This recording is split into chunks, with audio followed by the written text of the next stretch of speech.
The rain fell in heavy sheets, turning the battlefield into a swamp of mud, shattered armor, and broken weapons. The war between the United Human Colonies and the Zerathi Empire had been going on for 7 long years. Entire cities were reduced to ashes. The sky above the alien world of Zerathia was filled with dark smoke from burning ruins.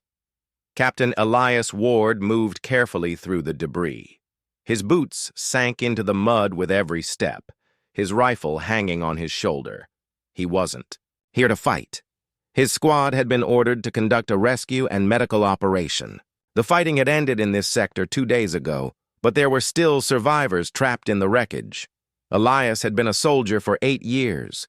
He had seen battles on frozen moons, desert planets, and in deep space. But this place, it felt different. The silence was heavy, broken only by the distant groan of metal collapsing. The air smelled of burnt stone and strange alien oils. Most of the other soldiers kept their distance from Zerathi survivors. The war had made both sides suspicious. But Elias was not the kind of man to leave someone behind, no matter their species. He tapped the side of his helmet, activating his translator. "Scanning for life signs," he muttered, checking the small wrist device linked to his armor. A faint signal pulsed on the screen. Someone was alive, deep under the ruins of what looked like an alien palace. The palace ruins. The palace must have been a masterpiece once. Even in its broken state, Elias could see tall crystal towers, elegant curved walls, and glowing murals depicting alien constellations. Now half of it lay in rubble. Fires burned inside, and the rain hissed as it hit the flames. Elias pushed through a collapsed archway, his armor scraping against sharp crystal edges. The inside smelled of dust, smoke, and something faintly sweet, like flowers fighting to survive in the ashes. The life signal was stronger here. He switched on his helmet's light, illuminating a wide hall half buried in debris. A beam of crystal had fallen across a raised platform. Underneath it, he saw movement. At first, Elias thought it was just another wounded soldier, but as he moved closer, his breath caught. It was a woman, tall, elegant, and unmistakably alien. Her skin was a pale, shimmering silver with faint violet patterns that seemed to shift like ripples in water. Her hair, long and flowing, was the color of starlight. She wore a torn royal gown decorated with strange metal bands and a crest shaped like a crescent moon. And even without knowing Zerathi customs, Elias could tell she was important. Her eyes fluttered open, revealing deep, luminous gold irises. She looked at him with both relief and suspicion. The first words Elias crouched beside her. "Don't move," he said softly, his translator echoing the words in her language. "I'm here to help." She coughed, her voice weak but sharp. "Human... soldier... why?" "Because you're hurt," Elias replied. "And I'm not leaving anyone to die." "Here." He scanned her quickly. A broken leg, deep cuts on her side, and possible internal bleeding. The beam pinning her was too heavy to move without help. She hissed in pain when he tried to shift it. "No. Leave me. My people will find me." Elias shook his head. "The fighting's over here. Your people. They might not come in time." For a moment, her gaze locked with his. She seemed to weigh his words, then gave a faint nod. The rescue Elias activated his comm. "This is Ward. I need an exo-lift at my location. 1 survivor. Critical condition. Palace interior." Static answered him. The palace walls were blocking the signal. "Figures," he muttered. He looked back at her. "I'll have to do this the hard way." He removed his rifle, set it aside, and activated the strength assist function in his armor. The servos in his arms whined as he braced himself under the crystal beam. Slowly, painfully, he lifted it just enough to pull her free. The moment she was out, the beam crashed back down with a loud crack. Dust filled the air. Elias knelt beside her again. "You still with me?" She nodded weakly. "Soraya, my name." "Soraya," he repeated. "I'm Elias. Let's get you out of here." A dangerous path. The palace corridors were unstable. Every few steps, part of the ceiling crumbled. Elias carried Soraya in his arms, her head resting lightly against his chest. She was lighter than he expected, almost fragile, but her presence felt powerful. "Why would a human risk himself for me?" she whispered once. "Because I'm a soldier," Elias said. "And soldiers protect people, not just their own." They made it to a side chamber where the rain was falling through a broken dome. Elias set her down carefully and opened his medical kit. Her wounds were bad. He had no Zirathi medicine, only human field supplies. But he had something else, an emergency regeneration serum. It was meant to repair organ damage in humans by accelerating cell healing. The serum was risky even for humans. But without it, she might not survive the trip to base. The serum Elias hesitated only a moment before injecting the serum into her arm. Soraya's eyes widened, a sharp gasp escaping her lips. What did you—" "Something to help you heal," he said. "You'll feel strange for a while, but it should keep you alive." The serum's silver liquid spread through her veins. Her skin's violet markings seemed to brighten for a moment, before fading again. Her breathing steadied slightly. "You're strange for a human," she murmured before closing her eyes. Reinforcements. Arrive at last. Elias's comm crackled to life. "Ward, we've got your signal. Extraction inbound." Minutes later, 2 armored soldiers and a medic arrived. They looked at Soraya with surprise. "That's the Zirathi Queen," the medic whispered. Elias blinked. "Queen?" "Queen Soraya," the soldier. "Confirmed." "You just pulled the most important person on this planet out of a death trap." Elias glanced at her again. Even in her weakened state, she looked regal, her features calm but unreadable. He had no idea what saving her might mean for the war, but he knew one thing. He wasn't going to let her die. The journey back, they carried her to the evacuation shuttle. As the engines roared to life, Elias sat beside her. She opened her eyes once more. "You have given me life," she whispered in her language. "I do not forget debts, human." "You don't owe me anything," Elias replied. Her faint smile was the last thing he saw before she drifted into unconsciousness.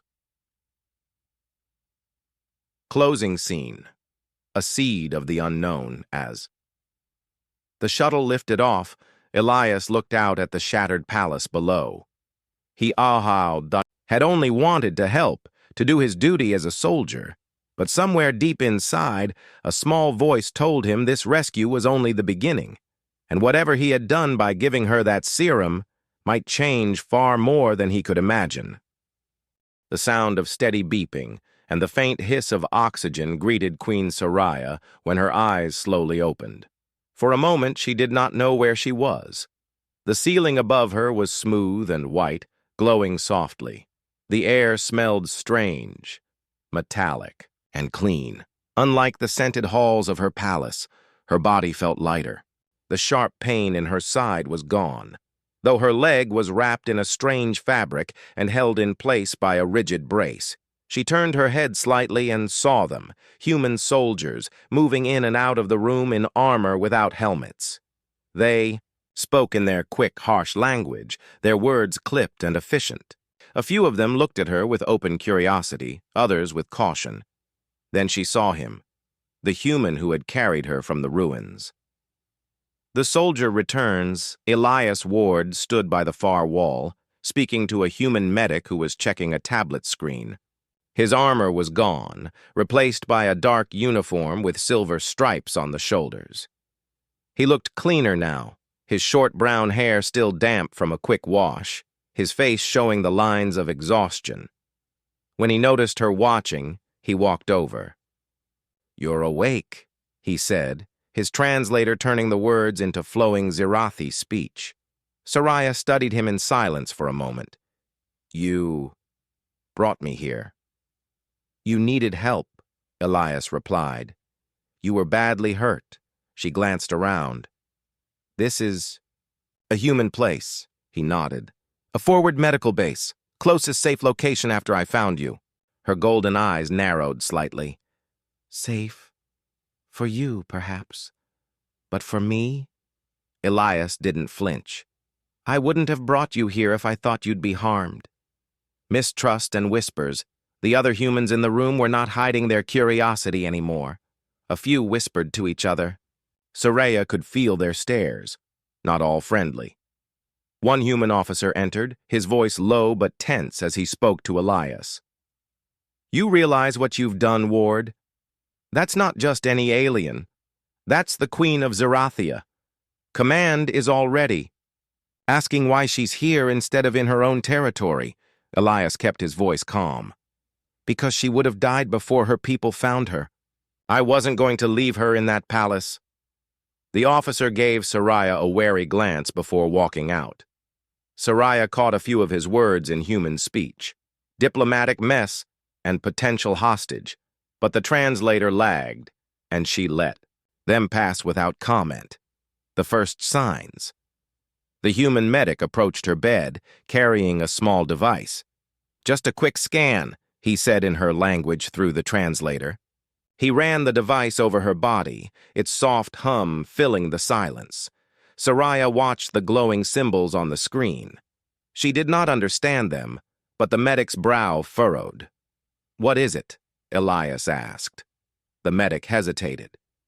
"Her body is adapting. Cellular activity is higher than normal. Regeneration rates are far beyond what's typical for her species." Soraya's eyes narrowed. "Explain." Elias sighed. "It might be the serum I gave you. It's designed for humans. It boosts cell healing and repairs damage fast. I didn't know how it would react with your biology." Soraya's gaze sharpened. "You used an untested human drug on me?" "I used the only thing that could save your life," Elias said quietly. A visit from her people. Later that day, a group of Zirathi emissaries arrived under heavy guard. Their armor was decorated with the blue and silver colors of the royal guard, and their helmets were shaped like the heads of their native beasts. They entered with tense movements, clearly uncomfortable inside a human base. The leader, a tall Zirathi male with deep green markings, bowed before Soraya, then turned his sharp gaze to Elias. "Human," he said in accented basic, "you will explain how our queen came to be here." Elias stood his ground. "I found her trapped, under rubble. I carried her out and brought her here so she wouldn't die." The guard captain's eyes flickered with doubt. "You could have sent word. Instead, you bring her into your stronghold." Soraya lifted a hand. "Enough. This human saved my life. You will not question his actions in my presence." Her guards fell silent, though their eyes stayed locked on Elias with mistrust, the queen's reflection. When the visitors left, Soraya asked for privacy. Elias started to step away, but she stopped him. "You risked much for me, human. In my world, a queen does not owe her life lightly." "I didn't do it for a debt," Elias said. "I did it because you needed help." She tilted her head slightly, as if studying a rare object. "Your kind has caused mine much pain in this war, and yet you act as if mercy comes before loyalty." Elias looked away.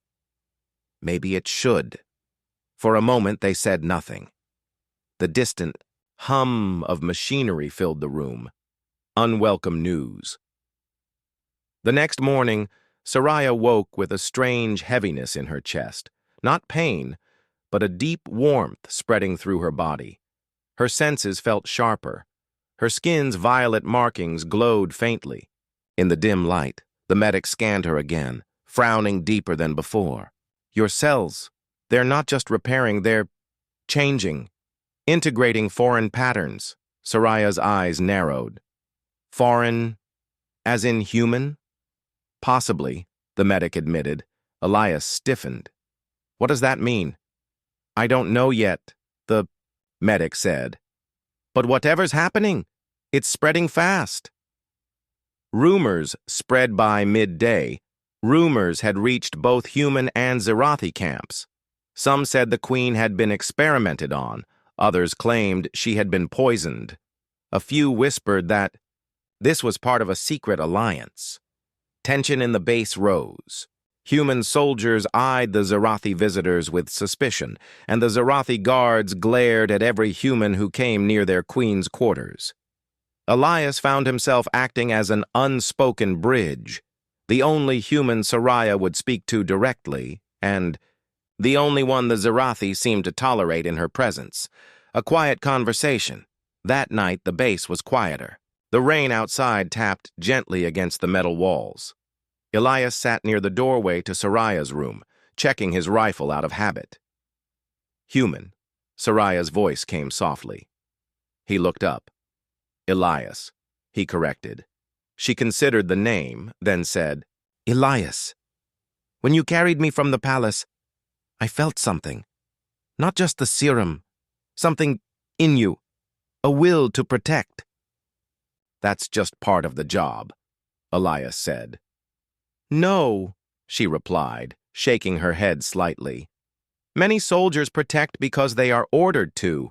You did it because you chose to. Her gaze lingered on him, and for the first time, Elias thought he saw a hint of warmth behind her regal composure.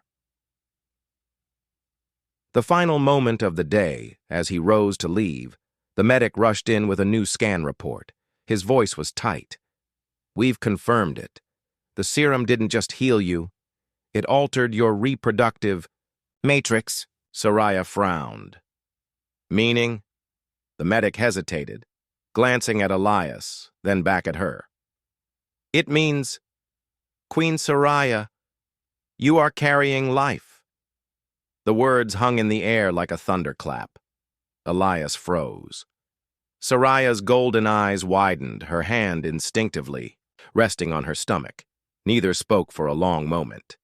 Outside, the rain began to fall harder, as if the world itself understood that something had just changed forever. The silence in the room was heavy, almost crushing. Elias stood frozen near the doorway, unsure if he had heard the medic correctly.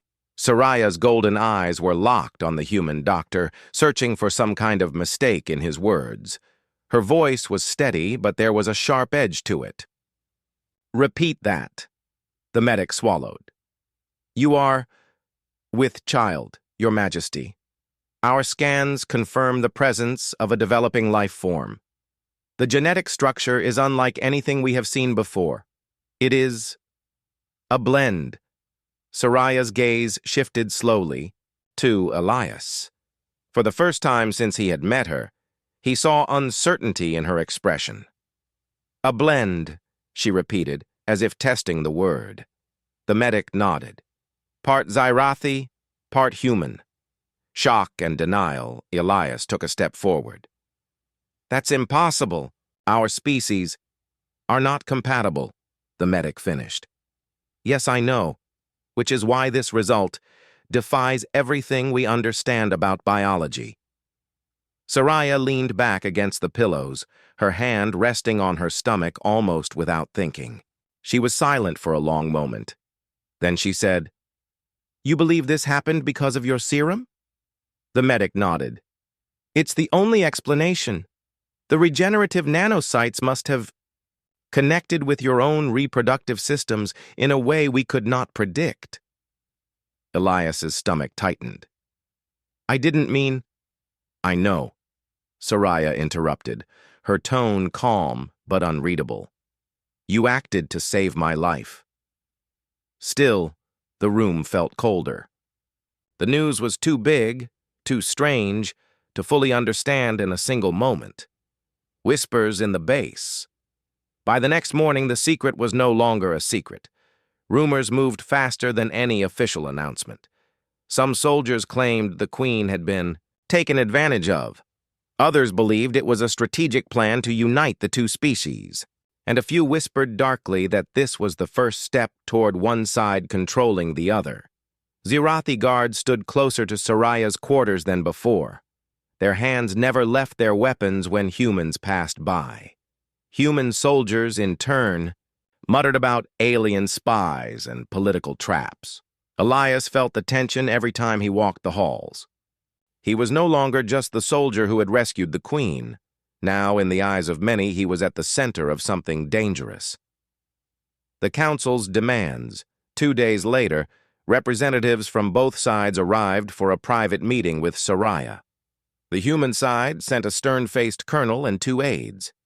The Zirathi sent the same guard captain who had glared at Elias before, along with 2 royal advisors.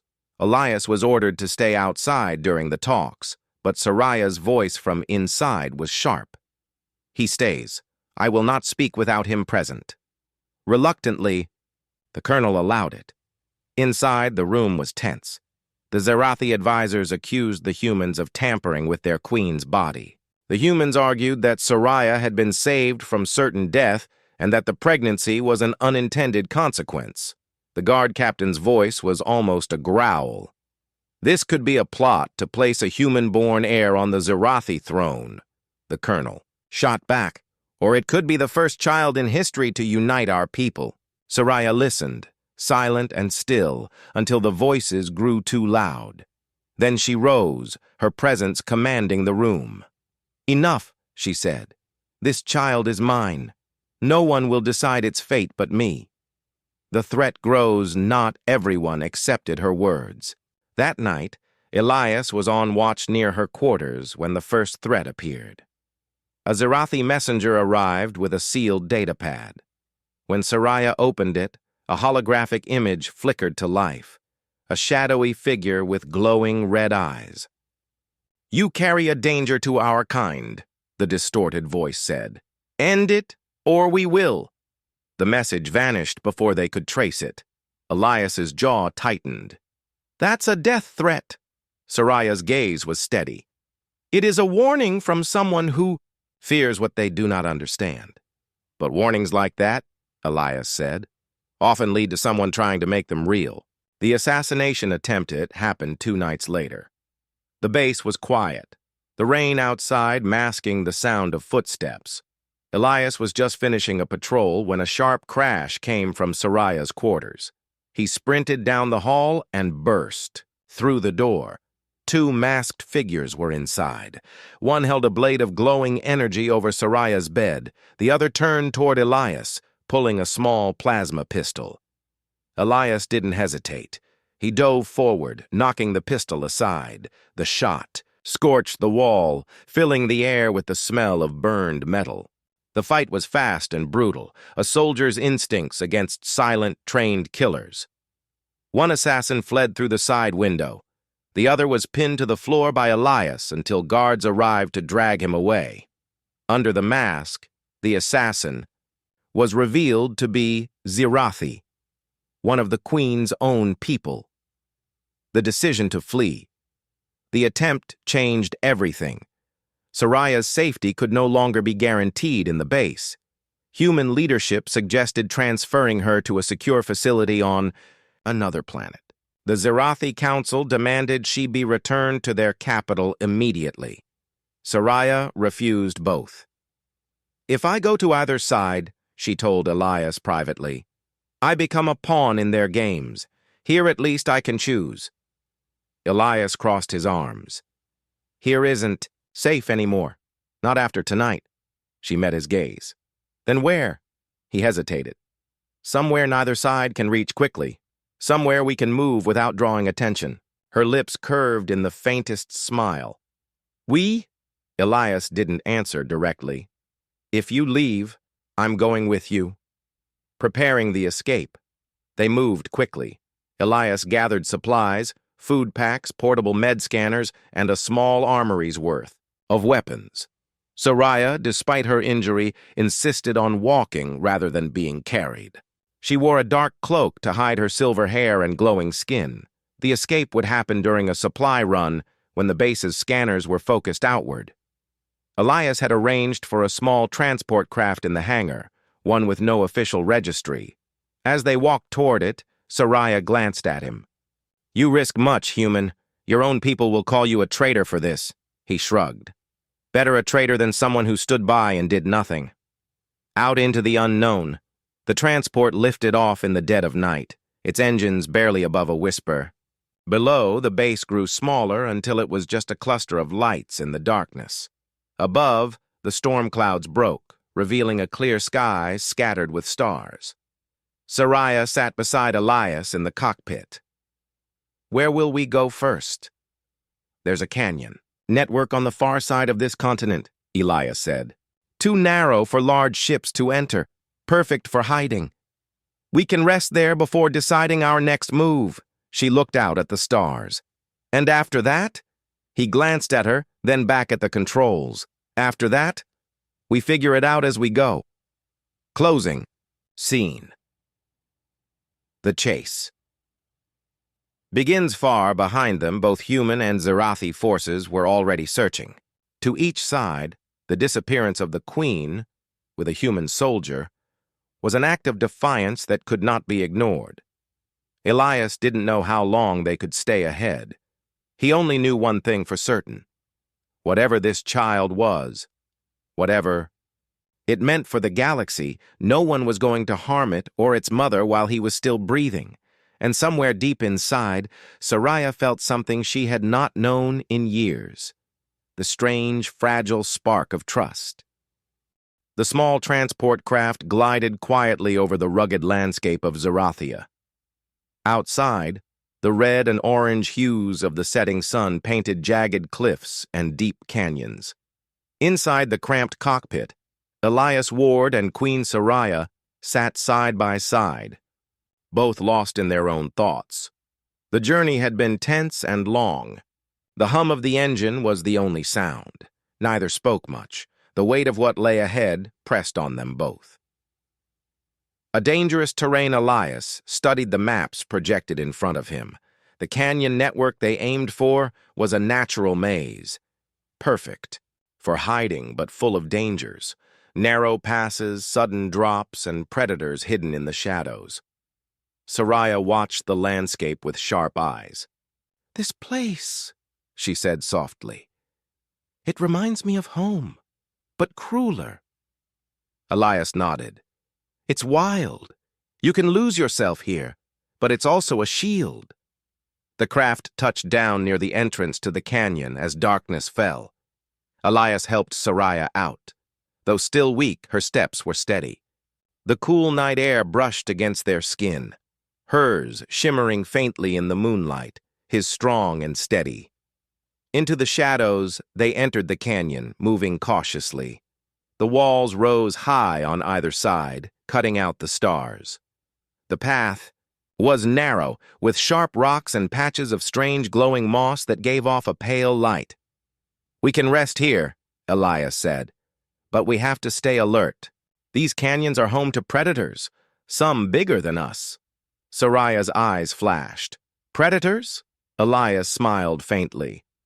"Zerathia isn't just war and politics. Nature fights back too. The first night, they found a sheltered cave where they could camp." Elias set up sensors and a small force field for protection, while Soraya settled on a soft patch of moss. As Elias prepared rations, Soraya watched him. "You are very different from the humans I knew before this war." He laughed quietly. "Guess I'm lucky, or maybe just stubborn." She looked down. "I never imagined trusting a human. But you saved me. You protect me." Elias glanced up, meeting her eyes. "I don't plan to stop." Unseen eyes. The night was quiet, too quiet. From the shadows, glowing eyes watched their camp, silent and patient. Suddenly, a low growl echoed. Elias snapped to alert, reaching for his rifle. From The darkness, a large creature burst forward, covered in thick fur, sharp claws glinting in the faint light. It moved fast, aiming straight for Soraya. Elias fired a warning shot, but the beast was relentless. He jumped in front of Soraya, blocking the attack. The creature snarled, its teeth inches from his face. A deadly fight. The fight was fierce. Elias used his combat training to dodge and strike. Soraya, despite her weakness, grabbed a heavy branch and swung it at the beast. Finally, Elias landed a solid blow with the butt of his rifle, and the creature retreated into the darkness, wounded, but alive. Breathing hard, Elias checked Soraya. She was shaken but unharmed. "That was close," he said. "You okay?" She nodded slowly. "Thanks to you." Growing trust, the next days passed slowly as they traveled deeper into the canyon. Elias taught Soraya how to move quietly, how to use her surroundings for defense. Soraya shared stories of her people, their history, their hopes and fears. Elias listened, realizing how little he knew about the Zirathi beyond what the war had shown him. For the first time, they were not soldier and prisoner, or enemies. They were simply two beings fighting to survive together. The weight of the secret yet. The secret of the unborn child weighed on them both. Soraya's condition was changing. The warmth in her chest grew stronger. Sometimes she felt waves of dizziness and strange dreams of stars and light. Elias was concerned. "We need to find a safe place with medical support soon." She shook her head. "Anywhere we go, they will find us." He frowned. "Then we keep moving. Stay one step ahead." An unexpected ally one evening, as they rested near a bubbling stream, a figure emerged from the trees, a Zirathi scout. Elias raised his weapon, but Soraya stopped him. The scout, a young female, bowed respectfully. "Your Majesty," she said softly, "I've come to help." Soraya's eyes widened. "Why?" The scout explained that not all Zirathi agreed with the war or the threats against the queen. She and a small group wanted peace. Elias was wary. "How do we know this isn't a trap?" The scout smiled faintly. "You don't, but I offer what help I can. Preparing for the future with the scouts." "Help!" Elias and Soraya found a hidden sanctuary, an old temple carved into the canyon walls, abandoned but secure. There, Soraya could rest and Elias could plan their next move. The scout taught them survival tactics and warned of patrols searching. Nearby, Soraya felt hope stir. Maybe this child is not just a burden, but a chance. Elias looked at her, understanding the meaning behind the words. "We'll protect it, no matter what." Closing scene as dawn broke over the canyon, Elias stood watch outside the temple. The wind whispered through the rocks, carrying the scent of rain and wildflowers. Inside, Soraya slept peacefully, the light of life growing within her. Outside, unseen eyes watched from the shadows. The hunt was far from over. But for now, in the quiet heart of the canyon, two worlds held their breath, waiting to see what the future would bring. The sun was low over the canyon walls, casting long shadows as Elias and Soraya prepared to leave the sanctuary. News traveled fast. Both the human colonies and the Zirathi Empire had launched full-scale searches. The child inside Soraya had become more than a secret. It was a symbol, a threat to old hatred. They had no choice but to face what was coming. The Council's ultimatum ship landed quietly nearby. From it stepped a group of diplomats, representatives from both humans and Zirathi. They were here to negotiate, or to demand. Soraya stood tall despite the growing weight inside her. Elias stood by her side, his hand resting lightly on her shoulder. The leader of the delegation, a stern human woman named Commander Voss, spoke first. "Queen Soraya," she said firmly, "your pregnancy has created a unique situation. It cannot be ignored." Both our peoples demand answers, and a decision. A Zarathi noble, clad in blue and silver, added coldly, "Your child could unite or destroy our worlds. Choose wisely." Saraya's declaration. The room fell silent as Saraya stepped forward. Her voice was steady and clear. "This child is mine, and so is its future," she said. "Neither humans nor Zarathi will control it. It will live to bring peace, not war." Murmurs rose. Some diplomats looked doubtful, others surprised. Elias caught her eye and nodded. She was stronger than anyone expected. A fragile peace. The discussions stretched long into the night. Slowly, an agreement formed. A fragile treaty. Both sides would protect Saraya and her unborn child. In return, the war would pause and talks for peace would begin. It was not perfect. It was not final. But it was a start. Threats still lurk. Even as the treaty was signed, dark forces were not ready to accept change. Elias learned of a plan by a rogue faction to kidnap Saraya and use the child as a weapon. He and Saraya made a plan to move again, this time with full protection. The new beginning months passed. The child grew strong inside Saraya. So did the bond between her and Elias. They were no longer just allies. They had become family. On a peaceful morning, beneath the light of twin suns, the child was born. A new life, a symbol of hope. Closing. Seen Elias looked at the tiny being in Saraya's arms. Their future was uncertain, but for the first time in years, he believed in something beyond war. The galaxy was watching, waiting to see if two worlds could finally come together. And Elias knew one thing for sure: he would protect this family no matter what.